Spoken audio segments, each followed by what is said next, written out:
வணக்கம். ரசவாதம் நிகழ்ச்சியில் உங்கள் அனைவரையும் சந்திக்கின்றோம். ரசவாதம் அப்படிங்கிறது என்ன அப்படின்னிங்கன்னா, தன்னை அறியும் வழி அப்படின்னு ஒரு கேப்ஷன் நாங்கள் உங்களுக்கு கொடுத்துருப்போம். தன்னை அறிந்து கொள்வது எப்படி, ஏன் தன்னை அறிய வேண்டும், எனக்கு என்னை பற்றி தெரியாதா, இப்படியான சாதாரணமான கேள்விகள் எல்லோருக்குள்ளும் எழலாம். இப்பொழுதும் எங்களுடைய முகத்தில் ஒரு கரி பட்டு விட்டது, எங்கோ செல்கின்ற போது எங்கள் ஆடையில் ஒரு அழுக்கு பட்டு விட்டது என்றால், இன்னும் ஒருவர் அதை காண்பிக்கின்ற போது அடடா ஆடையில் அழுக்கு பட்டு விட்டது என்று நாம் அதனை துடைத்து விடுகிறோம். இது எங்களுடைய உடல் சார்ந்த ஒரு விஷயமாக இருக்கின்றது. இதே போல தான் உளம் சார்ந்தும் எங்களுக்குள் கரை சில பேத புத்திகள் உருவாகி இருக்கின்றது. எங்களுடைய அறிவு, எங்களுடைய புலன்களின் மூலமாக கிடைக்கப்பெற்ற ஞானம் என்பவற்றால் கூட அது ஏற்படலாம். இதே மாதிரி ஏற்படுகின்ற கரைகளை துடைப்பதற்கு இன்னும் ஒருவர் நமக்கு சுட்டி காட்ட வேண்டியிருக்கின்றது. உலகம் முழுவதும் வழிகாட்டிகளாக வந்தவர்களினுடைய பணி அத்தகையதாகத்தான் இருந்தது. இன்னும் ஒரு மொழியில் சொல்வதாக இருந்தால், நாம் எல்லோருமே ஒரு அம்னீஷியா பேஷண்ட் அப்படின்னு சொல்லுவாங்க. நாம் யார் அப்படிங்கிறத மறந்துக்கிட்டு இருக்கிறோம்.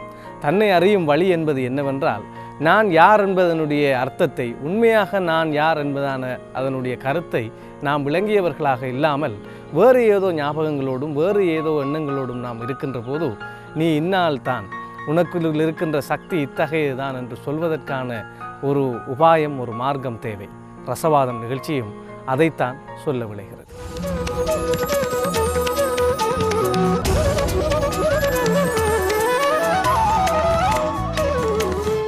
உலகம் என்பது ஒரு உளுத்த மரம், அதில் சாகும் மனிதனே சாயாதே. உள்ளம் என்பது ஒரு வெள்ளாடு, அதை உறுதியாய் கட்டி தீனியிடு. அண்மையில் கேட்ட ஒரு ஞான பாடல் தான் இது.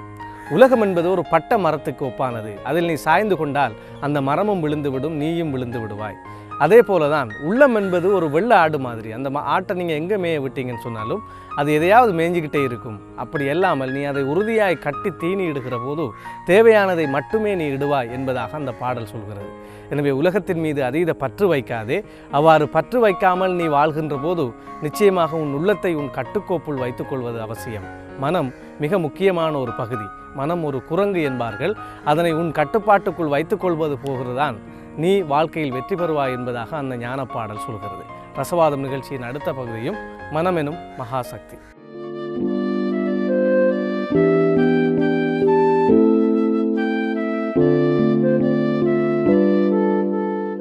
ரசவாதம் நிகழ்ச்சியில் மனமெனும் மகாசக்தி என்கின்ற பகுதியோடு நாம் இணைந்திருக்கின்றோம். மனமெனும் மகாசக்தி என்கின்ற இந்த பகுதியை அலங்கரிப்பதற்காக பிரம்மகுமாரிஸ் ராஜயோகா நிலையத்தை சார்ந்த டாக்டர் மலர்ச்செல்வி அவர்கள் இணைந்திருக்கின்றார். வணக்கம் டாக்டர். வணக்கம். மீண்டும் உங்களை இந்த ரசவாதம் நிகழ்ச்சி மனமெனும் மகாசக்தி என்கின்ற பகுதியில் தொடர்ந்து உங்களை சந்திப்பதில் மன மகிழ்ச்சியாக இருக்கிறது. மகிழ்ச்சி ரொம்ப முக்கியமான வார்த்தை. சமகாலத்தில் அதிகம் பேசப்படுகிற வார்த்தையும் தான், அதிகம் தேடப்படுகிற வார்த்தையாகவும் இருக்கின்றது. எல்லோருடைய அத்தனை இலக்குகளின் இறுதி இலக்கு என்ன அப்படின்னு பார்த்திங்கன்னா மன மகிழ்ச்சி அப்படின்னு தான் சொல்வார்கள். ஆனால் பலருக்கும் இந்த மகிழ்ச்சியாக இருப்பது என்பது முடியாத காரியமாக இருக்கிறது. அறிஞர்கள் சொல்கிறார்கள், குழந்தைகள் எப்போதும் மகிழ்ச்சியாக இருப்பதாக. ஆனால் அந்த குழந்தை மனம் பெரியோர்களிடம் இருப்பதாக இல்லை. அது ஏன் இல்லை? இந்த மகிழ்ச்சியை நிரந்தரமாக தங்க வைக்க முடியுமா? அப்படியான விஷயங்களை ஆன்மீக ரீதியாக நாம் இன்று அணுகலாம் அப்படின்று நான் நினைக்கின்றேன். முதலிலே எது மகிழ்ச்சி என்பதிலிருந்து தொடங்கும். பொதுவாக நாங்கள் மகிழ்ச்சி என்று சொல்லும் பொழுது வெளியிலே தான் அந்த மகிழ்ச்சியை நாங்கள் தேடுகின்றோம். பொதுவாக உறவு முறைகளிலோ அல்லது பொருட்களிலேயோ அல்லது சூழலிலேயோ அல்லது எங்களுடைய அந்தஸ்தோ ஏதோ ஒரு வெளியிலே தான் அந்த மகிழ்ச்சி எங்களுக்கு, அந்த மகிழ்ச்சி கிடைக்கும் பொழுது நாங்கள் சந்தோஷமாக இருக்கின்றோம். ஆனால் உண்மையான மகிழ்ச்சி என்பது, நிரந்தரமான மகிழ்ச்சி என்பது எங்களுக்குள்ளே தான் இருக்கின்றது. அதை நாங்கள் வெளியில் தேடி பெற முடியாது. ஆனால் இந்த காலகட்டத்தில் அப்படி ஒரு மகிழ்ச்சியை அனுபவிப்பவர்கள் சரியான குறைவு. அதற்கு நாங்கள் உண்மையான மகிழ்ச்சியை நாங்கள் எங்களுக்குள்ளே கொண்டு வருவதற்கு எங்களுடைய ஆன்மீக வழியிலே எங்களுக்கென்று சில கற்பித்தல்கள் கொடுக்கின்றார்கள். அதாவது எங்களுடைய உண்மையான சுயமரியாதையில் நிலைத்திருந்தால் அந்த சுயமரியாதையின் விழிப்புணர்வில் இருந்து எப்பொழுதும் நாங்கள் செயல்களை செய்யும் பொழுது அது தான் உண்மையான அந்த எங்களுக்குள்ளே அந்த மகிழ்ச்சியை கொண்டு வர முடியும். அதற்குரிய ஒரு சுயமரியாதை தான் நான் சந்தோஷ கடலின் குழந்தை. அதாவது கடவுள் ஒரு சந்தோஷ கடல், நான் அவருடைய குழந்தையாகும் பொழுதோ நான் மாஸ்டர் சந்தோஷ கடல். கடவுள் துன்பத்தை நீக்கி சந்தோஷத்தை அருள்பவர், நானும் அவ்வாறே துன்பத்தை நீக்கி சந்தோஷத்தை அருள்பவன்.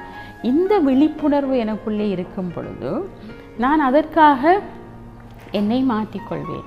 அந்த உண்மையான சந்தோஷத்தை நான் அனுபவம் செய்யும் பொழுது அந்த வெளி உலக சந்தோஷத்திலிருந்து என்னால் விடுபட்டு இருக்க முடியும்.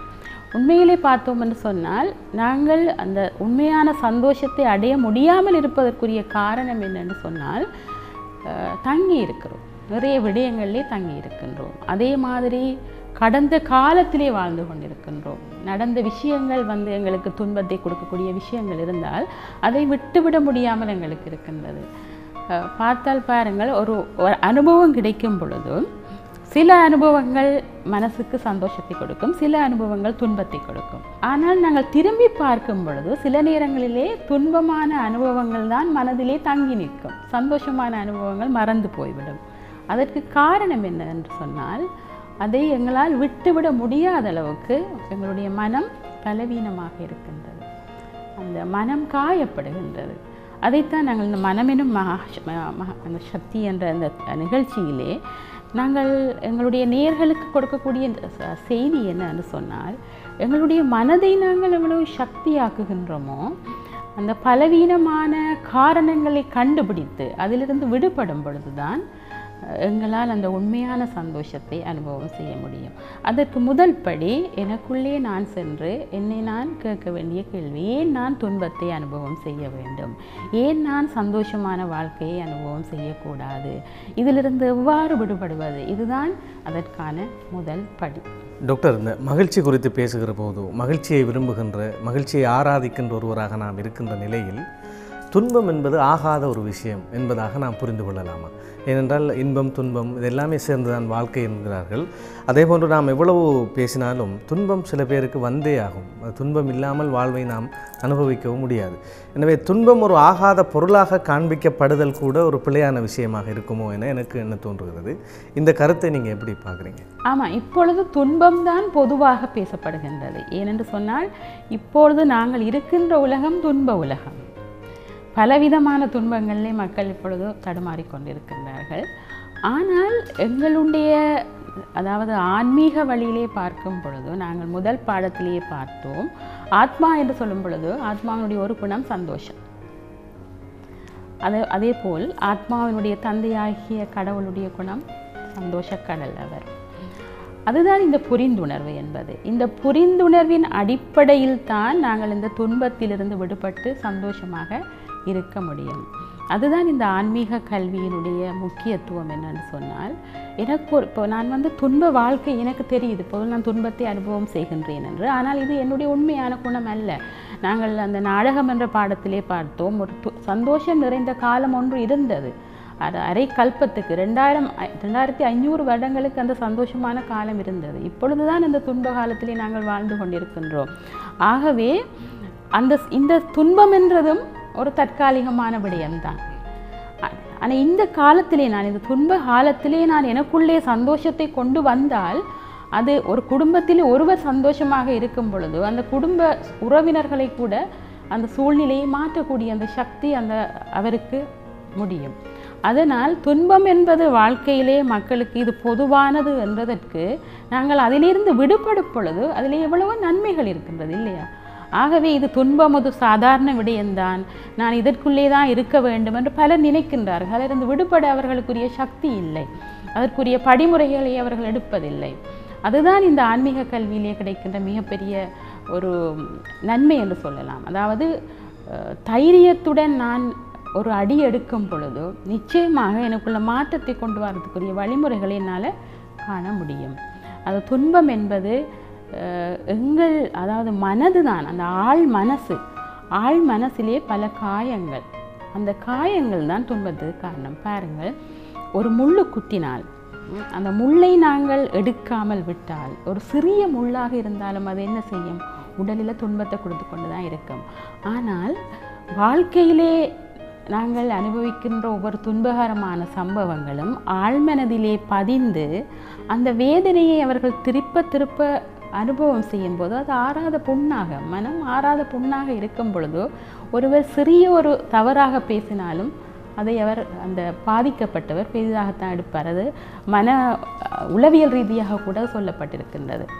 அதாவது ஒருவர் ஆழ் மனதிலே பல காயங்களுடன் துன்பத்தை அனுபவம் செய்து கொண்டிருப்பவர் தானும் சந்தோஷமாக இருக்க மாட்டார், மற்றவர்களையும் சந்தோஷமாக வைத்திருக்க முடியாது. அதற்குத்தான் ஆழ் மனதை ஆற்றுப்படுத்துவதற்கு ஒரு வழிதான் இந்த ஆன்மீகம். அதாவது மருத்துவ ரீதியாக அந்த கவுன்சிலிங் என்று செய்வார்கள். அது கூட நாங்கள் ஒருவரிடம் நாங்கள் டிபெண்ட் பண்ணியிருக்க வேண்டும். கவுன்சிலர்கிட்ட போய்த்தான் நாங்கள்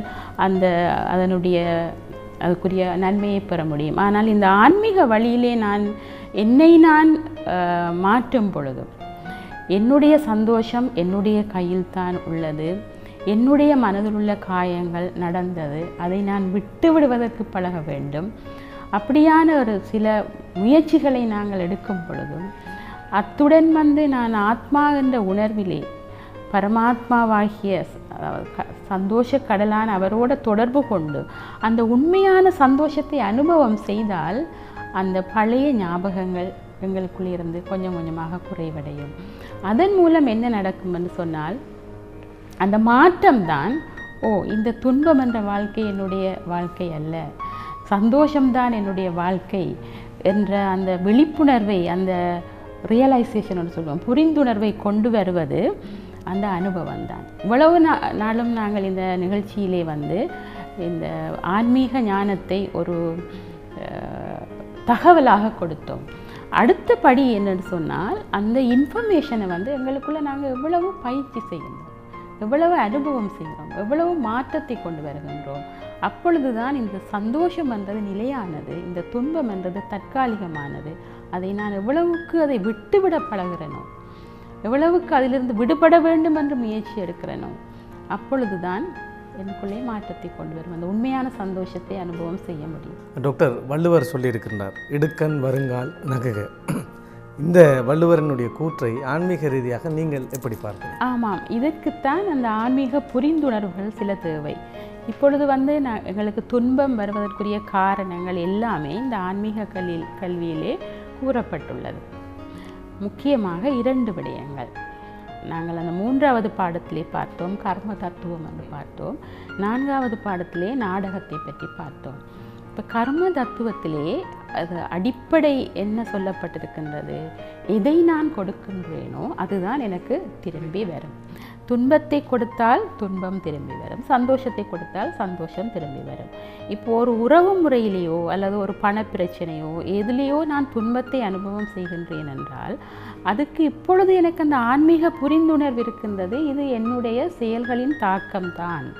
அதை நான் புரிந்து கொள்ளும் பொழுது அடுத்தபடி என்னது, அந்த புரிந்துணர்வுடன் நான் அதை எதிர்கொள்ளும் பொழுது மன வலிமை இருக்கும், குழப்பம் இருக்காது, துன்பம் இருக்காது. இந்த பிரச்சனைக்கு காரணம் எனக்கு தெரியும் பொழுது நான் அதை துன்பமாக எடுக்காமல், அத்துடன் எனக்கு கடவுள் துணையாக இருக்கிறார், சர்வ சக்திவான் கடவுள் இருக்கின்ற அந்த புரிந்துணர்வும் இருக்கும் பொழுது நான் அதை துன்பம் என்ற உணர்விலிருந்து எதிர்கொள்ளாமல் மன உறுதியுடன் மனோ வலிமையுடன் அதை எதிர்கொள்ளக்கூடியதாக இருக்கும். அதனால்தான் நாங்கள் அந்த 8 சக்திகளை கூட நாங்கள் சொல்லியிருந்தோம்.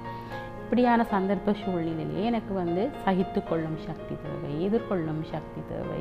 ஸோ இந்த 7 நாள் பாடங்கள் தான் எங்களை என்ன செய்கின்றது, மன பக்குவம் நிறைந்தவர்களாக மாற்றுகின்றது. அதே போல் துன்பத்துக்கு இன்னும் ஒரு காரணம், உடலிலே வருகின்ற நோய்கள். பலவிதமான நோய்கள் வரும்போது மக்கள் என்ன செய்கின்றார்கள், அந்த நோயிலே அந்த உடல் உணர்வுகளுக்கு நாங்கள் அடிமையாக இருப்பதனால் அந்த நோய் இத்துடன் என்னுடைய வாழ்க்கை முடிந்துவிடப் போகின்றதோ, இனி என்ன நடக்கப் போகின்றதோ, பலவிதமான எண்ணங்கள். ஒரு சிறு வருத்தம் வந்தால் கூட எங்களால் அதை தாங்க முடியாமல் இருக்கின்றது. ஆனால் ஆன்மீக ரீதியாக நோய்க்கு கூட காரணம் சொல்லப்படுகின்றது என்னுடைய செயல்களின் தாக்கம்தான். அதாவது உதாரணத்துக்கு சொல்லுங்கள், புகையிலை பிடிப்பவர்கள், புகைப்பிடிப்பவர்கள், அதனுடைய நுரையீரல் பாதிக்கப்படுகின்றது. அது காரணம் அவர்கள் பல காரணம் சொன்னாலும் அதனுடைய தாக்கத்தை தான் அனுபவம் செய்கின்றோம். ஆகவே அதை புரிந்து கொள்ளும் பொழுது, உடலில் ஒரு நோய் வரும் பொழுது அதற்கு காரணம் என்னுடைய செயல்களின் தாக்கம்தான். இப்பொழுது நான் என்ன செய்ய வேண்டும், இந்த துன்பத்திலிருந்து விடுபட வேண்டும் என்று சொன்னால் இதை சந்தோஷமாக முடிக்க வேண்டும். இதுதான் அந்த புரிந்துணர்வு. அதே போன்று இன்னும் ஒன்று, துன்பத்துக்கு காரணம் குடும்ப உறவினர் ஒருவர் மிகவும் இனி தீராத நோயினால் பாதிக்கப்பட்டிருக்கின்றார் என்று சொல்லுங்கள். அப்பொழுது அந்த குடும்பமே துன்பத்திலே அவர்கள் அந்த நேரத்திலே என்ன செய்யலாம்? ஒருவர் கூட அந்த ஆன்மீகத்தில் இருந்தார் என்று சொன்னார் அந்த குடும்ப உறுப்பினர். அந்த ஆன்மீக சந்தோஷம் என்ற போஷாக்கு அவருடைய மனசிலே இருக்கும் பொழுது அதை புரிந்துணர்வுடன் அவர் வெளிப்படுத்தும் போது மற்றவர்களுக்கு அந்த பாதிக்கப்பட்டவருக்கும் பாதிக்கப்பட்ட குடும்பத்துக்கும் அவர் உறுதுணையாக இருக்க முடியும். அதே போன்று ஒருவர் மரணிக்கும் பொழுது அது குடும்பத்திலேயே பெரிய ஒரு இழப்பை உருவாக்குகின்றது, ஒரு இடைவெளியை உருவாக்குகின்றது. அந்த நேரத்திலே ஆன்மீக ரீதியிலே நான் மனம் சந்தோஷமாக இருக்க முடிவதற்குரிய அந்த புரிந்துணர்வு, உடல்தான் அழிகின்றது, ஆத்மா அழியாதது. அவர் போய் இன்னும் ஒரு பிறப்பை எடுக்கப் போகின்றார். என்னுடன் இருந்த கர்ம கணக்கு முடிந்து விட்டது அவருக்கு. ஸோ எல்லாமே வாழ்க்கையிலே எனக்கு எது துன்பத்தை கொடுக்கின்றதோ அது ஒவ்வொன்றுக்கும் ஆன்மீக ரீதியான விளக்கங்கள் இங்கே கொடுக்கப்படுகின்றது. அதை நான் பயிற்சியிலே போட்டு அதை புரிந்துணர்வுடன் நான் செய்யும் பொழுது அந்த உண்மையான சந்தோஷம் அந்த வெளி காரணிகளால் இல்லை. அந்த சந்தோஷம் இதுதான் உண்மையான சந்தோஷம். வாழ்க்கையில் நடக்கின்ற ஒவ்வொரு சந்தர்ப்ப சூழ்நிலைக்கும் அந்த ரகசியம் எனக்குள்ளே இருக்கின்றது. அதை நான் புரிந்து கொள்ளும் பொழுது நானும் சந்தோஷமாக இருந்து மற்றவர்களுக்கும் நான் துன்பப்படுகின்றவர்களுக்கு கூட நான் உதவி செய்ய முடியும். அப்பொழுது நான் புன்னகைத்து கொண்டிருக்க முடியும். இப்பொழுது செல்வார்கள் பல பேர் பார்த்தீங்கன்னு சொன்னால் இன்னும் ஒருவரை சாடுகின்றவர்களாகவே இருக்கின்றோம். எந்த ஒரு துன்பம் நேருகிற போதும் எவரை நோக்கி கை நீட்டலாம் என்கின்ற வழக்கம் இருக்கிறது. உங்களுடைய கருத்தை பார்க்கிற போது இந்த எக்ஸெப்டன்ஸ் நம்ம ஏற்றுக்கொள்கிற தன்மை குறைஞ்சது கூட துன்பத்துக்கான அடிப்படை காரணம் என்பது போல் தெரிகிறது. அதை நீங்கள் சொல்கிறீர்கள். ஆமாம், அதாவது என்னுடைய துன்பத்துக்கு நான் தான் காரணம். அதாவது இந்த துன்பம் என்ற உணர்வு எனக்குள்ளே தானே இருக்கின்றது. யார் எதை கொடுத்தாலும் அதை நான் எடுப்பதில் தானே இருக்கின்றது. அதாவது ஒவ்வொரு சந்தர்ப்ப சூழ்நிலையிலும் ஒவ்வொருவரும் அதை எடுத்துக்கொள்கின்ற விதம் கூட வேறுபாடு இருக்கின்றது. அதாவது இமோஷனல் ஸ்டெபிலிட்டி என்று சொல்லுவோம். உணர்வு பூர்வமாக ஒருவர் எந்த அளவுக்கு நிலையான மனோநிலையில் இருக்கின்றாரோ அவர் எந்த ஒரு சவாலான சூழ்நிலையோ ஒருவர் துன்பத்தை கொடுக்கும் பொழுதோ அதை ஏற்றுக்கொள்கின்ற மனோநிலையிடம் இருப்பார்.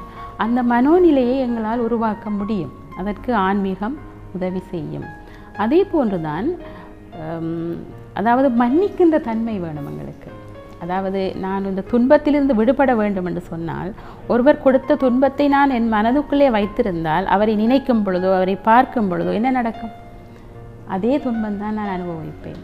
ஆனால் அவர் அறியாமையில் செய்து விட்டார், அவருக்கு உண்மை தெரியாது. ஆனால் எனக்கு எல்லா உண்மையும் தெரிகின்றது.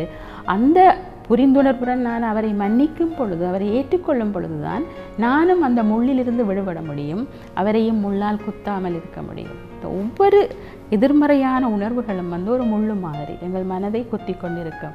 ஆனால் அதை நான் எவ்வளவுக்கு மனதிலிருந்து விடுபடக்கூடிய முயற்சியை செய்கின்றேனோ அதில் முக்கியமானது தான் மன்னிப்பது. மன்னித்தால் தான் எங்களால் மறக்க முடியும், அல்லது மறக்க முடியாது. ஒரு சூழ்நிலையோ ஒருவர் எனக்கு செய்த துரோகத்தையோ மறப்பது லேசான காரியம் இல்லை. ஒருவருக்கு கிடைக்கிற வாழ்க்கை கூட சில நேரம் பாருங்கள், எல்லாருக்குமே நாங்கள் எதிர்பார்த்த மாதிரி வாழ்க்கை கிடைப்பதில்லை. ஆனால் என்ன செய்வார்கள்? ஐயோ என்னுடைய விதி இதுதான் விதி என்று அழுதே அந்த வாழ்க்கையை கொண்டு செல்வார்கள். அது அல்ல. அதிலிருந்து நான் எவ்வாறு சந்தோஷமாக இருப்பது, முக்கியமாக குடும்ப தலைவிகள் எவ்வாறு அந்த சந்தோஷத்தை இருந்தால் தான் குடும்பத்திலே மற்ற உறவுகளை சந்தோஷமாக வைத்திருக்க முடியும். தன்னுடைய மனமே துன்பமாக இருக்கும் பொழுது மற்றவர்களுக்கு சந்தோஷத்தை கொடுக்க முடியாது. ஸோ இது எல்லாமே எங்கள் கையில் தான் தங்கி இருக்கின்றது. டாக்டர், இப்போ இந்த மகிழ்ச்சி என்கின்ற போது தமிழில் 2 வார்த்தைகள் சொல்வார்கள், இன்பம், பேரின்பம் என்றெல்லாம் சொல்லப்படும். இந்த இன்பம் என்பது என்ன, பேரின்பம் என்பது என்ன என்பதெல்லாம் அதிகம் புரிந்து கொள்ளப்படுவதில்லை.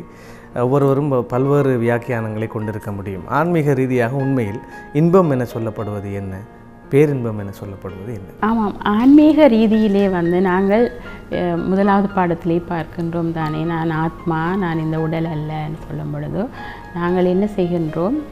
இந்த புலனங்கங்களுக்கு அப்பாற்பட்டு செல்கின்றோம். அதாவது புலனங்கங்களினால் வருகின்ற செய்திகளினால் பாதிக்கப்படாத ஒரு மனோநிலையை உருவாக்குகின்றோம்.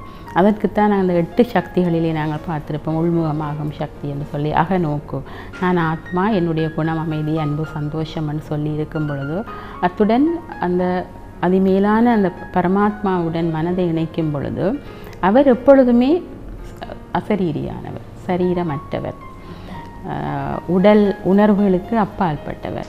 அவருடன் என்னுடைய மனதை இணைக்கும் பொழுது எனக்கு கிடைக்கின்ற அந்த சந்தோஷம்தான் பேரின்பம், பிளிஸ்ஃபுல் ஸ்டேஜ் என்று சொல்லுவோம், பேரானந்தம் என்று சொல்லுவோம். அதாவது புலன் அங்கங்களுக்கு அப்பாற்பட்ட சந்தோஷம்தான் அந்த பேரானந்தம். ஆனால் நாளாந்த வாழ்க்கையிலே நான் சரியாக எண்ணங்களை உருவாக்கி சரியான செயல்களை செய்து அதற்குரிய பலனை பெறும் பொழுது எனக்கு கிடைக்கின்ற சந்தோஷம் அது இன்பம் என்று சொல்லுவோம். ஆனால் பொதுவாக மக்கள் சொல்லுவது இன்பம் என்று சொன்னால் ஒரு நல்ல பாடலோ, ஒரு நல்ல சினிமாவோ, ஒரு நல்ல சாப்பாடோ அல்லது நல்ல ஒரு பாட்டியோ, அதைத்தான் இப்போது மக்கள் இன்பம் என்று சொல்கின்றார்கள். ஆனால் ஆன்மீக ரீதியிலே நாங்கள் இன்பம் என்று சொல்வது என்னுடைய ஒவ்வொரு செயலும் எல்லோருக்கும் சந்தோஷத்தை கொடுக்க வேண்டும், என்னுடைய ஒவ்வொரு எண்ணமும் எல்லோருக்கும் சந்தோஷத்தை கொடுக்க வேண்டும்.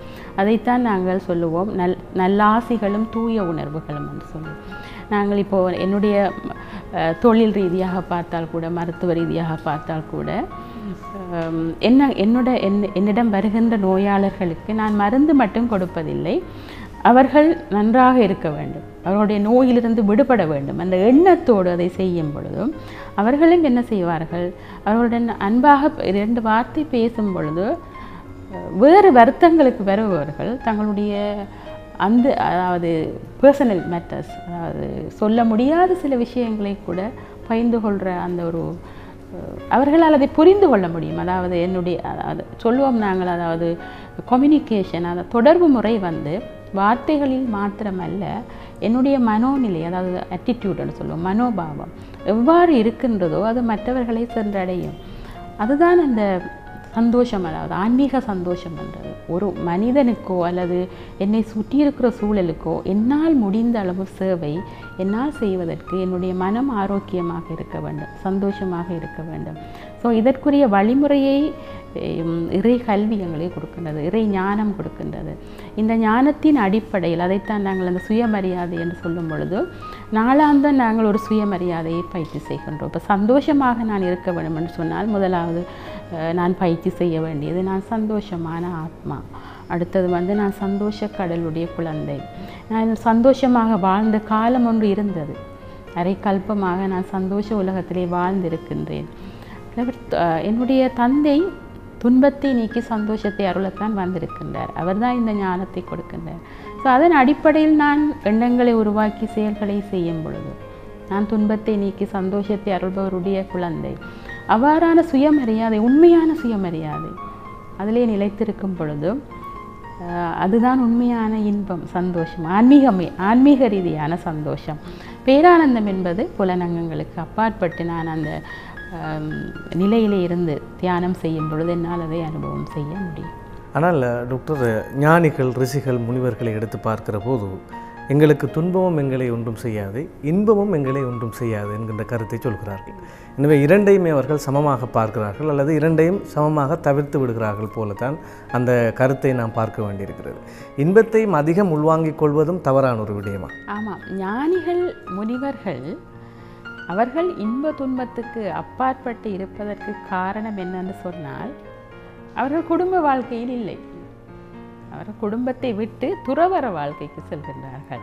எங்களுடைய ஆன்மீக வாழ்க்கை என்பது நாங்கள் குடும்பத்திலே தான் இருக்கின்றோம், ஆனால் எங்களுடைய நோக்கம் நான் வாழ்கின்ற குடும்பத்திலேயே நான் சந்தோஷமாக இருக்க வேண்டும், சுற்றி இருப்பவர்களையும் சந்தோஷமாக வைத்திருக்க வேண்டும். ஆகவே அந்த துன்பம், அதாவது துன்பம் இல்லாமல் என்னால் வாழ முடியாது, ஏன்னா இது துன்ப உலகம், நிச்சயமாக துன்பம் வரத்தான் போகின்றது. ஆனால் அந்த துன்பத்தின் தாக்கத்துக்கு அப்பால் நான் இருப்பது, அதுதான் என்னுடைய வாழ்க்கையின் நோக்கம். துன்பத்தின் தாக்கத்துக்கு அப்பால் உண்மையான சந்தோஷம், ஆன்மீக சந்தோஷம், அது ஒரு பெரிய போஷாக்கு மனசுக்கு. அதை நான் பெறும் பொழுது நான் மற்றவர்களுக்கு அந்த சந்தோஷத்தை கொடுக்க முடியும். ஆனால் பொதுவாக மக்கள் இன்பம் என்று நினைப்பது நல்ல மாளிகையில் வாழ்வது, நல்ல தொழில் செய்வது, பணத்துடன் இருப்பது. ஆனால் பணம் இருந்தும் அந்த மனம் சந்தோஷமாக இருக்கின்றது. அதுதான் கேட்க வேண்டிய கேள்வி. இப்போதைய காலகட்டத்திலே எத்தனை பேர் வந்து தூக்கம் இல்லாமல் கஷ்டப்படுகின்றார்கள். எல்லாமே இருக்கின்றது, எல்லா சுகபோகங்களும் இருக்கின்றது, ஆனால் நிம்மதியான நித்திரை இல்லை. ஸோ அந்த சந்தோஷம் இருக்கும் பொழுது நிச்சயமாக அதுதான் உண்மையான சந்தோஷம். உளவியல் ஆலோசகர்கள் சொல்கிற கருத்தும் இதுதான். பல பேர் நினைக்கிறார்களாம், நான் வெற்றி அடைந்து விட்டால் மகிழ்ச்சியாக இருப்பேன் என்று. ஆனால் உண்மையில் நீங்கள் மகிழ்ச்சியாக இருந்தால் வெற்றி பெறுவீர்கள் என்கின்ற ஒரு கருத்தை சொல்கிறார்கள். உங்களுடைய பார்வையில் இந்த கருத்தை நீங்கள் எப்படி பார்க்குறீங்க? ஆமாம், நான் ஏற்கனவே சொன்ன மாதிரி மகிழ்ச்சி ஒரு மனதுக்கு போஷாக்கு. அது மகிழ்ச்சி என்பது நிறைய எங்களுக்கு ஆற்றல்களை வளர்க்கக்கூடிய ஒரு சந்தர்ப்பத்தை உருவாக்கும். ஏனென்று சொன்னால் துன்பமாக இருக்கும் பொழுது என்னால் அந்த ஊக்கமோ உற்சாகமோ அல்லது ஒரு எதையும் திட்டமிட்டு செய்வதற்குரிய அந்த மனதிலே அந்த சூழ்நிலை இருக்காது. சோர்வாக இருக்கும், அவருக்கு கன்சன்ட்ரேட் பண்ண முடியாமல் இருக்கும், தூக்கம் இருக்காது, உறவு முறைகளிலே பிரச்சனைகள் இருக்கும், உள்ளார்ந்த ஆற்றல்கள் இருக்காது. அது எல்லாமே துன்பத்தின் தாக்கம் மனதிலே. அது மாத்திரமல்ல, துன்பம் என்பது அந்த எதிர்மறையான கவலை துன்பம், அந்த இரண்டும் உடல்லே பல எதிர்மறையான விளைவுகளை கூட உருவாக்கும். மருத்துவ ரீதியாக நரம்பு தொகுதியிலே, அகம் சுரக்கும் தொகுதியிலே பல மாற்றங்களை உருவாக்கி பல நோய்களுக்கும் அது காரணமாக இருக்கின்றது, எதிர்மறையான உணர்வு. அவை அந்த சந்தோஷம் என்றது ஒரு நேர்மறையான பாசிட்டிவ் ஃபீலிங். ஸோ அதன் மூலம் வந்து என்னுடைய உள்ளார்ந்த ஆற்றல்களை நான் வளர்க்கக்கூடியதாக இருக்கும். அதனால் நிச்சயமாக எனக்கு வெற்றி கிடைக்கும். டாக்டர், நாம் நிறைய விடயங்கள் பேசியிருக்கின்றோம். இறுதியாக நாளாந்தம் வாழ்க்கையிலே நான் மகிழ்ச்சியாக மட்டுமே இருக்க வேண்டும் என்பதாக விரும்புபவர்கள் தங்களுடைய வாழ்க்கை நடைமுறையிலிருந்து என்னென்ன விடயங்களை கைவிட வேண்டும், என்னென்ன விடயங்களை தமக்குள் உள்வாங்கிக் கொள்ள வேண்டும் என நீங்கள் அறிவுரை கூறுவீர்கள்? ஆமாம், பல பேருடைய வாழ்க்கையிலே மகிழ்ச்சிக்கு தடையாக இருப்பது கடந்த காலத்திலே வாழ்ந்து கொண்டிருப்பது தான். ஆகவே நான் எனக்குள்ளே ஒரு முடிவெடுக்க வேண்டும். இந்த கடந்த காலத்தை பற்றி சிந்தித்து கொண்டிருப்பதால், அதிலேயே வாழ்ந்து கொண்டிருப்பதால் எனக்கு என்ன நன்மை, அதை நான் விட்டுவிட வேண்டும், அதை மறக்க வேண்டும், எனக்கு துன்பம் கொடுத்தவர்களை மன்னிக்க வேண்டும். அத்துடன் வந்து நான் என்னை மாற்ற வேண்டும் என்ற ஒரு முதல் படியை நான் எடுக்க வேண்டும். அத்துடன் மற்றவர்களுக்கு நான் உதவி செய்யும் பொழுது, அதாவது நான் கொடுக்க பழகும் பொழுது, எவ்வளவு நான் கொடுக்க பழகின்றேனோ நான் எடுக்க விரும்ப மாட்டேன். அதுவும் ஒரு வழிமுறை, இலேசான வழிமுறை. நாங்கள் என்ன செய்கின்றோம், எடுக்கத்தான் பார்க்கின்றோம். எல்லாரிடமிருந்து எடுக்க வேண்டும், அவர்கள் எனக்கு தர வேண்டும், அதாவது எதிர்பார்ப்பு, எக்ஸ்பெக்டேஷன். எதென்றாலும் எதுவுமே நான் எடுக்கத்தான் பார்க்கின்றேன். ஆனால் எவ்வளவுக்கு நான் கொடுப்பதற்குரிய மனோநிலையை, தாராளமான மனோநிலையை உருவாக்குகின்றேனோ, என்னுடைய இதயத்தை சுருங்கிய இதயமாக, குறுகிய இதயமாக இல்லாமல் எவ்வளவுக்கு பரந்த இதயமாக மாற்றுகின்றேனோ அந்தளவுக்கு நான் சந்தோஷமாக இருந்து மற்றவர்களுக்கும் சந்தோஷத்தை கொடுக்க முடியும். எல்லாவற்றிற்கும் அடிப்படை வந்து இந்த புரிந்துணர்வுகள் தான். வாழ்க்கையிலே நடப்பது எல்லாமே நாங்கள் எல்லாருமே சொல்கின்றோம், நடப்பது நன்மைக்குத்தான், நடந்தது நன்மை, இனி நடக்கப் போவது நன்மை. ஆனால் அதை நாங்கள் எவ்வளவு நடைமுறையில் கொண்டு வருகின்றோம். எத்தனையோ இழப்புகள், துன்பங்கள், அவ்வாறு தான் மக்கள் இப்பொழுது வாழ்ந்து கொண்டிருக்கின்றார்கள். அதிலிருந்து விடுபடுவதற்குரிய தைரியம் இல்லாமல் இருக்கின்றார்கள். சிலருக்கு வந்து அதுவே ஒரு பழக்கமாகி போய்விட்டது. அதற்குள்ளே வாழ்ந்து கொண்டு, இதுதான் எனக்கு கிடைத்த வாழ்க்கை, இதிலேயே வாழ்ந்து கொண்டு இருக்க வேண்டியதான் நினைக்கின்றார்கள். ஆனால் உண்மை அப்படி அல்ல. எனக்கு என்னுடைய வாழ்க்கை என்னுடைய கையில் இருக்கின்றது. விதியை மதியால் மாற்ற முடியும் என்று சொல்வார்கள் இல்லையா? ஸோ நான் அறிவுபூர்வமாக சிந்தித்து, உணர்வுபூர்வமாக எனக்குள்ளே மெச்சூரிட்டி, அதாவது முதிர்ச்சியை கொண்டு வரும் பொழுது அந்த சந்தோஷத்தை என்னால் உருவாக்க முடியும். ஆம், பிரம்மகுமாரிஸ் ராஜயோகா நிலையத்தில் நீங்கள் கற்றுக் கொடுக்கின்ற பல விடயங்களிலே நான் ஒரு பதாகையில் பார்த்த ஞாபகம், லவ் இஸ் டு கிவ் என்கின்ற ஒரு வாசகம் பொறிக்கப்பட்டிருந்தது. அன்பு கொடுக்கப்பட வேண்டியது, பெறப்பட வேண்டியதல்ல என்கின்ற ஒரு கருத்தே உண்மையில் நிறைய பேருக்கான மகிழ்ச்சியை கொடுத்திருக்கும்.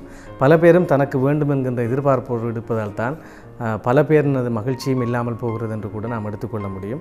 எனவே மகிழ்ச்சி குறித்தான பல கோணங்களிலும் நாம் பேசியிருப்பதாக நானும் நம்புகின்றேன். உங்களுடன் இந்த நிகழ்ச்சியில் இவ்வளவு நேரமும் பேசியது கூட எமக்கு மகிழ்ச்சியை தருகிறது.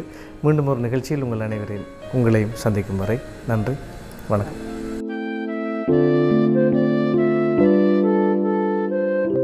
இன்று உலகம் கலப்படங்களால் நிரம்பி வழிகிறது என்று சொன்னால் அது மிக இல்லை. உண்ணும் உணவில் கலப்படம் இருக்கிறது, உடுத்தும் உடைகளில் கலப்படம் இருக்கிறது, பயன்படுத்தும் பணத்தில் கூட இப்பொழுது கலப்படம் இருக்கிறது. இப்படி எந்த துறையை எடுத்தாலும் எல்லாவற்றிலும் கலப்படம் இருக்கின்றது. நாம் எதை செய்ய போனாலும் இந்த கலப்படத்தின் மூலமான பக்க விளைவிலிருந்து எம்மை எப்படி பாதுகாப்பது என்பதுதான் மிக பெரும் போராட்டமாகவே இருக்கிறது. ஆனால் எங்களுடைய மூதாதையர்கள் எமக்கு உருவாக்கி தந்த இயற்கை விவசாயமாக இருக்கலாம் அல்லது ஏனைய வழிமுறைகளாக இருக்கலாம், இவை எல்லாவற்றிலும் கலப்படமற்ற தூய்மையான பக்க விளைவற்ற ஒரு தன்மையை பார்க்கலாம். அதிலும் மிக முக்கியமாக சொல்ல வேண்டிய ஒரு விஷயம் இந்த யோக கலையை பற்றி நாம் சொல்லலாம். இன்று நாங்கள் உடற்பயிற்சி என்கின்ற பெயரில் எத்தனை விடயங்களை செய்தாலும் ஒரு புறமாக அது எமக்கு ஆரோக்கியம் தந்தாலும் மறுபுறமாக எமக்கு பக்க விளைவுகளை தருகிறது. ஆனால் இந்த யோக கலை என்பது உடலுக்கும் உள்ளத்திற்குமான மிகச்சிறந்த ஒரு தீனியாக பயிற்சியாக இருப்பதாக எல்லோருமே ஒத்துக்கொள்வதால் தான் இன்று சர்வதேச ரீதியாக யோகாசனத்திற்கே ஒரு தினம் ஒதுக்கப்பட்டிருக்கிறது. ரசவாதம் நிகழ்ச்சியில் அடுத்த அம்சம் உங்களுக்கும் யோகம் வரும். 1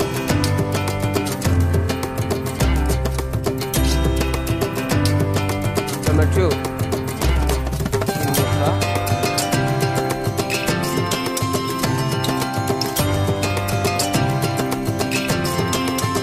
3 4 என்ன மூடுறீங்க? நமஸ்கார முத்ரா.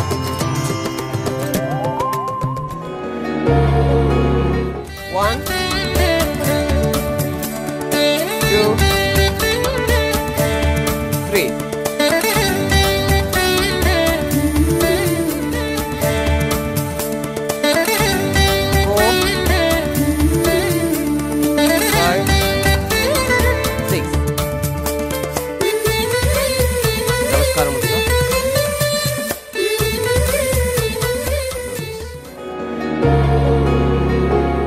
தன்னை அறிந்தவன் தன் நாயனை அறிவான் என்று வேதாகமங்கள் கூறுகின்றன. தன்னை அறிவதனூடாக தன் நாயனை அறிய முடியும் என்பதைப் போலவே தான் இயற்கையை அறிவதனூடாக இயற்கையை புரிவதனூடாக இறைவனையும் புரிந்து கொள்ள முடியும் என்று ஞானிகள் சொல்கிறார்கள். எனவே இயற்கைக்கும் இறைக்கும் இடையிலான தொடர்பு மிக அந்யோன்யமானது. பல சந்தர்ப்பங்களில் இயற்கையை நாங்கள் இறைவனிடமிருந்தும் வேறான ஒன்றாக பார்க்கின்றோம். அது மாத்திரமல்லாமல் இயற்கையிலிருந்து நம்மையும் நாம் வேறுபடுத்தி பார்க்கின்றோம். இந்த வேறுபடுத்தி பார்க்கின்ற விடயம்தான் இன்று மனிதனுக்கு இருக்கின்ற மிக முக்கியமான ஒரு பிரச்சனையாக மாறி இருக்கின்றது. ஒரு மனிதனுக்குள் இருக்கின்ற அகங்காரம் என்பதனுடைய தோற்றுவாயும் வேறு வேறு என்கின்ற ஒரு சிந்தனை என்றுதான் அறிஞர்களும் ஞானிகளும் சொல்கிறார்கள். எனவே வேறு வேறு என்கின்ற சிந்தனைகள் அகன்று இயற்கையும் நாமும் ஒன்று, இயற்கையும் இறைவனும் ஒன்று என்பதான ஒரு சிந்தனை வலுப்பெறுவதற்கான வழிவகைகளை தேடுவதுதான் எங்களுடைய நிகழ்ச்சியின் அடுத்த பகுதி, இயற்கைக்கு ஓர் அழைப்பிதழ். ரசவாதம் நிகழ்ச்சியில் இயற்கைக்கு ஒரு அழைப்பிதழ் என்கின்ற பகுதியோடு நாம் இணைந்திருக்கின்றோம். கடந்த வார நிகழ்ச்சியினுடைய தொடர்ச்சியாகத்தான் இயற்கைக்கு ஒரு அழைப்பிதழ் என்கின்ற இந்த பகுதி வர இருக்கின்றது.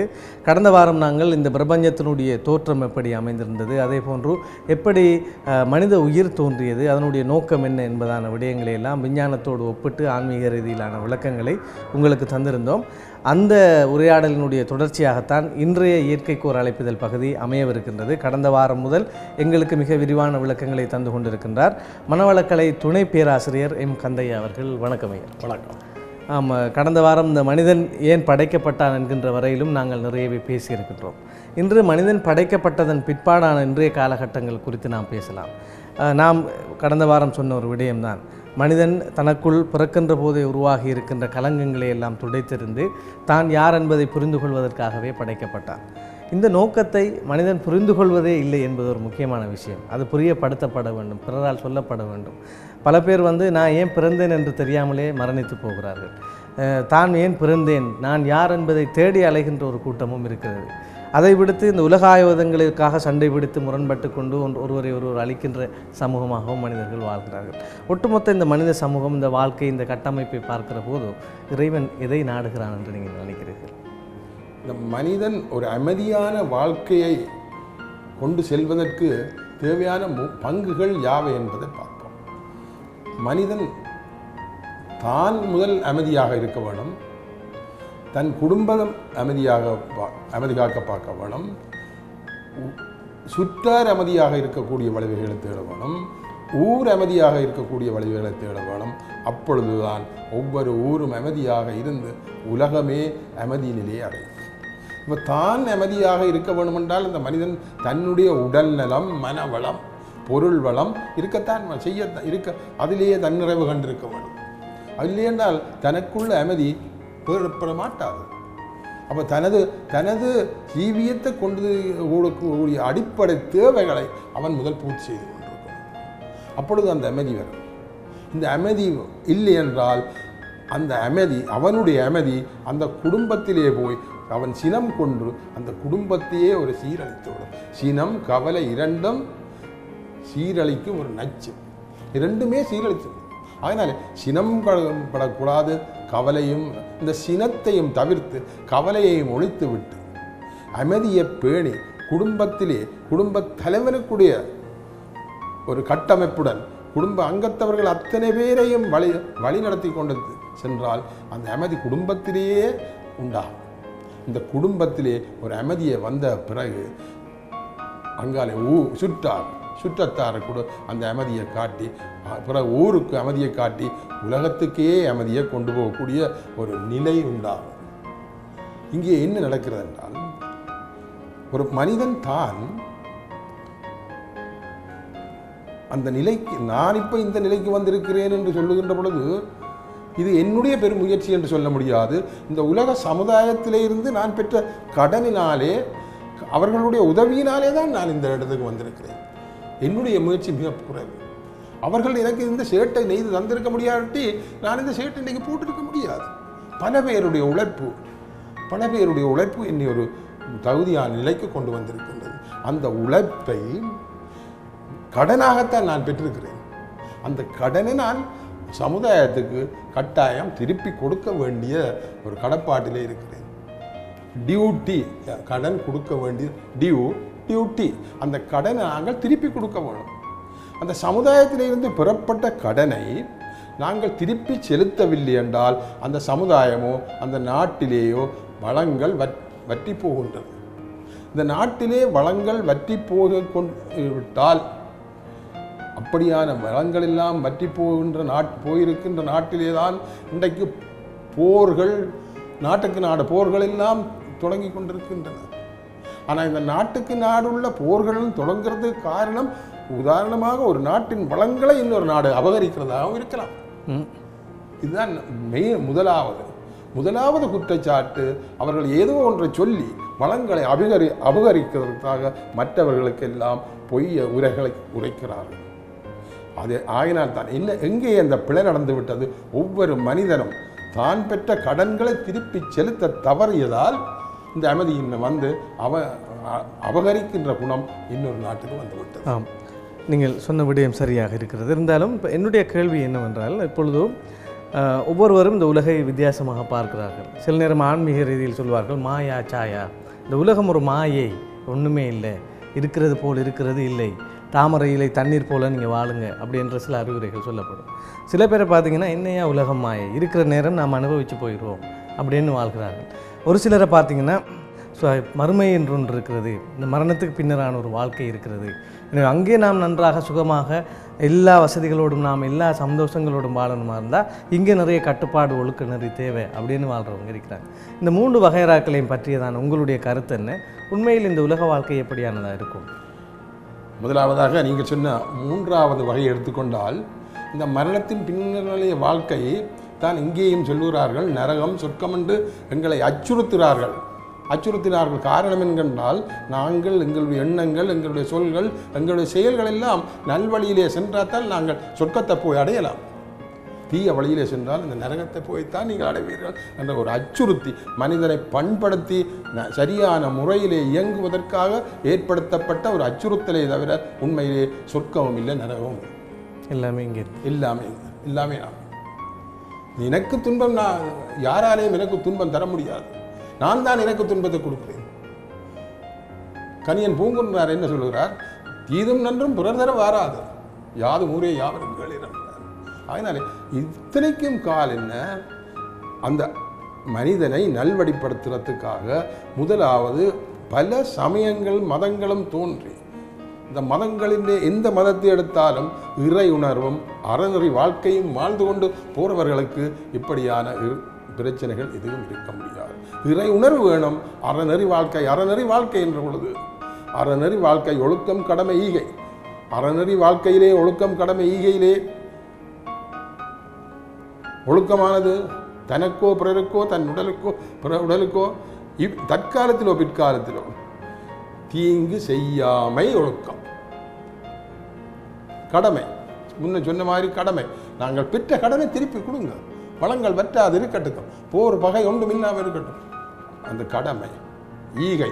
வாழ தெரியாதவர்கள் பல பேர் இந்த உலகத்தில் இருக்கிறார்கள். வாழ முடியாதவர்கள், உழைத்து உண்ணத்து முடியாதவர்கள் அத்தனை பேரும் இந்த உலகத்தில் எங்கள் உழைப்பிலே மகரிஷி சொல்லுகிற 100க்கு 1 வீதத்தை நீங்கள் ஒதுக்கி அவர்களை வாழ விடுங்கள், அவர்களும் வாழ வழி செய்யுங்கள்.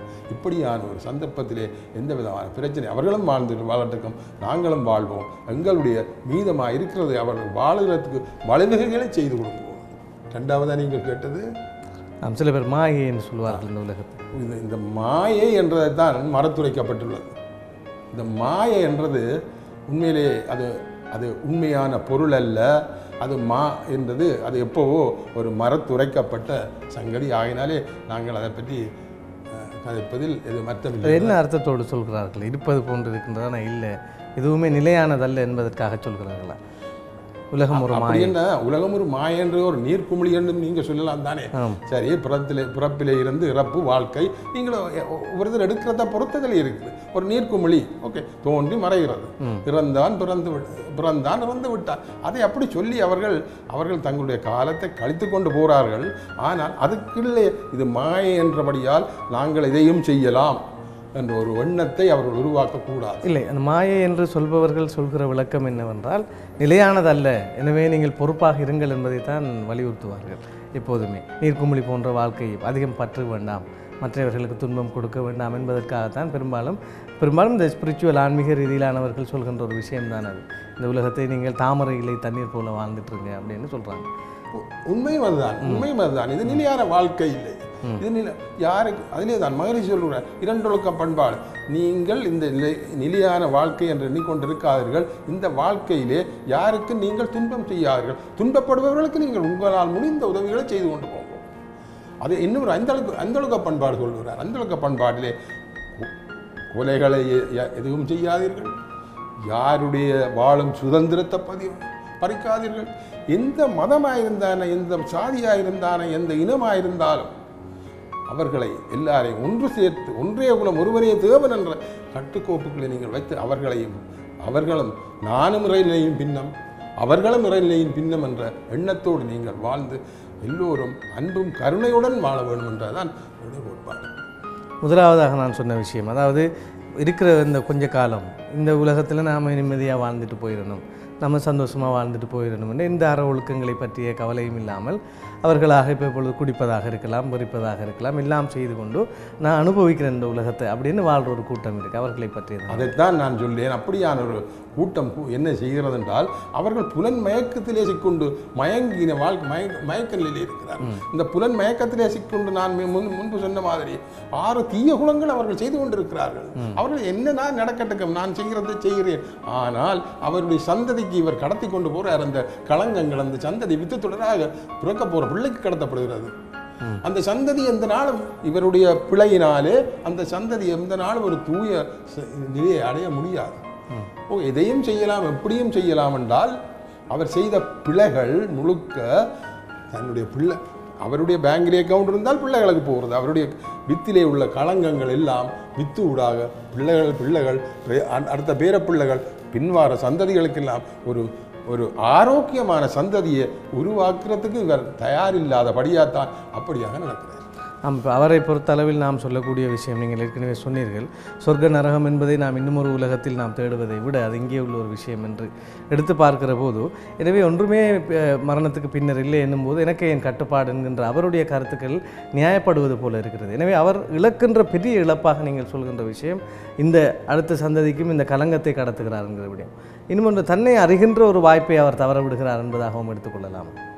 தன்னிலை விளக்கத்தை பெறுகிறதுக்கு அவர் அந்த தன் முனைப்பிலே இருந்து முதல் விடுபட வேண்டும். தன்னிலை விளக்கம் தன் முனைப்பு இருக்கும் வரை தான் என்ற அகங்காரமும் தனது என்ற பொருள் பெற்றும் அவருக்கு இருக்கு மட்டும் தன்னிலை விளக்கம் அவரை ரியலைசேஷன் அவரால் முடியவே முடியாது.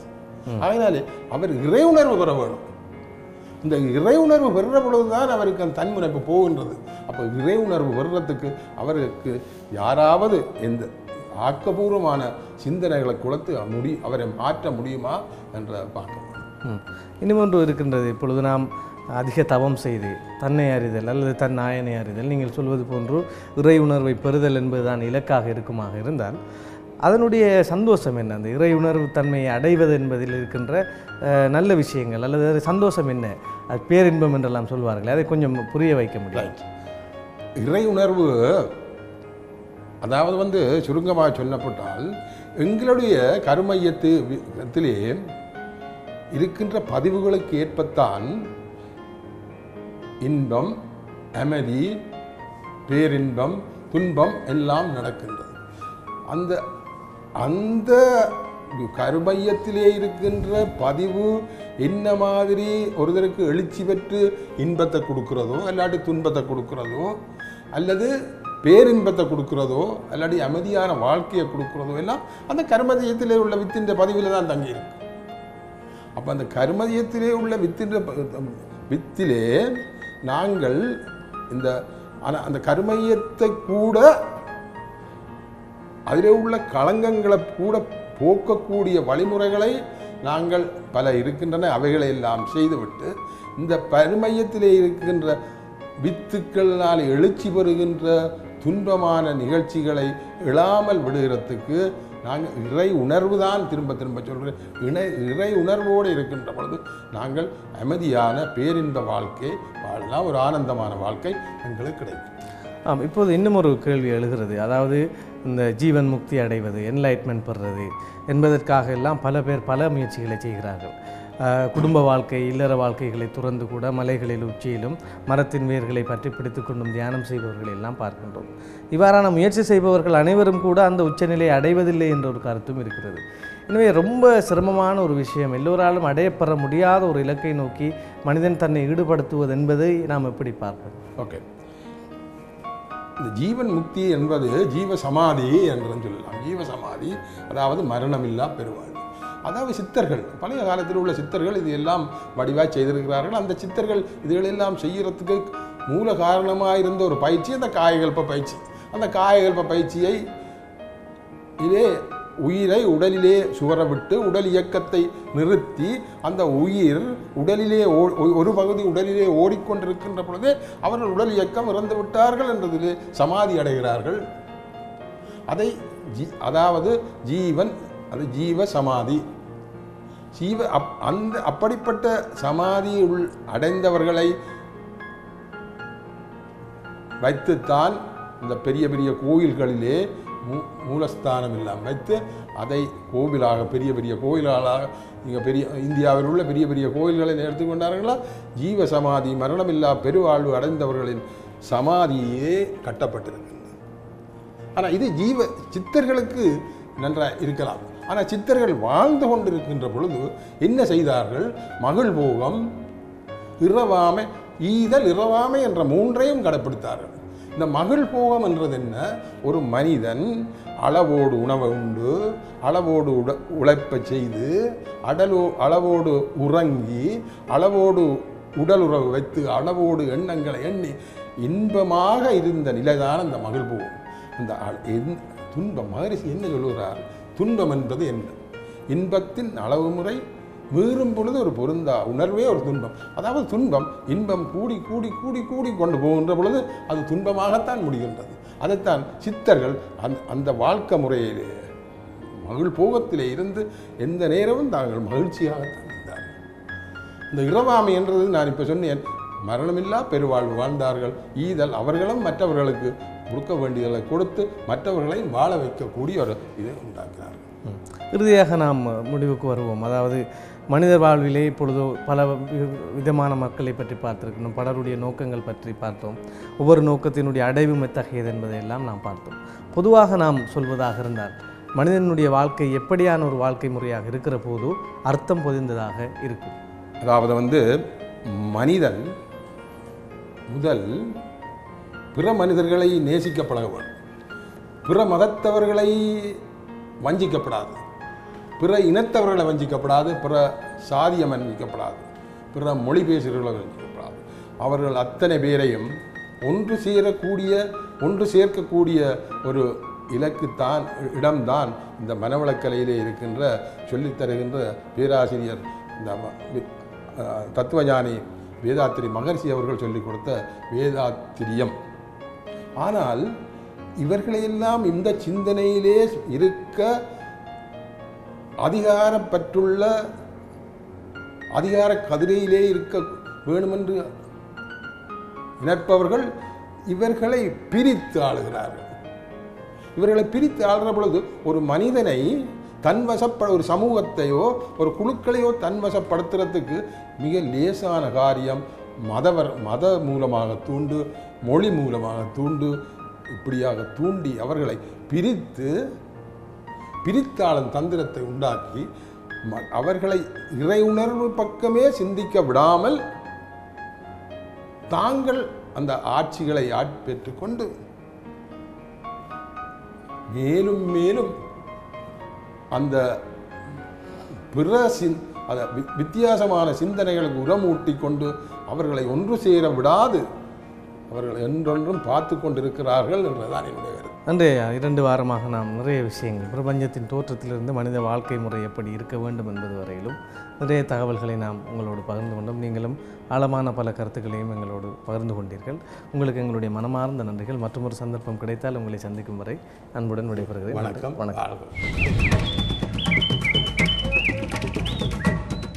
வேத நூல்களை புரட்டி பார்க்கிற போது அங்கே அனுஷ்டானங்களுக்கு அதே போன்று நல்ல கர்மங்களை செய்வதற்கெல்லாம் தூண்டுவதை விட அதிகமாக அறிவுக்கான ஒரு தூண்டுதல் செய்யப்படுவதை பார்க்கின்றோம். அதிகமாக நீங்கள் சிந்திப்பதில்லையா, சிந்தித்து நல்லுணர்ச்சி பெறும் பொருட்டு நாங்கள் இதை எளிதாக்கி இருக்கிறோம் என்பதாக எல்லாம் வேதங்கள் அடிக்கடி கூறுவதை பார்க்கின்றோம். சிந்தனைக்கு ஏன் அவ்வளவு முக்கியத்துவம் என்றால் சிந்தனை தான் மனிதனுடைய மிகப்பெரிய பலம் என்று சொல்லலாம். ஏனைய விலங்குகள் 5 அறிவென்றும் மனிதன் 6 அறிவென்றும் நாங்கள் வெறுமனே பெருமை பேசிக்கொண்டிருப்பதில் அர்த்தமில்லை. இந்த 6ஆம் அறிவை பயன்படுத்தி உண்மையை புரிந்து கொள்வது, தன்னைத்தான் அறிந்து கொள்வது, இறைத்துவத்தை புரிந்து கொள்வது என்பதில் தான் மனிதனுடைய பிறப்பின் உச்சம் இருக்கிறது என்று சொல்லலாம். ரசவாதம் நிகழ்ச்சி இந்த அறிவை பயன்படுத்துவதற்கான ஒரு சிறிய மார்க்கமாக இருக்கிறது என்கின்ற ஆத்ம திருப்தியோடு இன்றைய ரசவாதம் நிகழ்ச்சியிலிருந்து நாமும் விடைபெற்றுக் கொள்கின்றோம். மற்றும் ஒரு ரசவாதம் நிகழ்ச்சியில் உங்கள் அனைவரையும் சந்திக்கும் வரை நன்றி, வணக்கம்.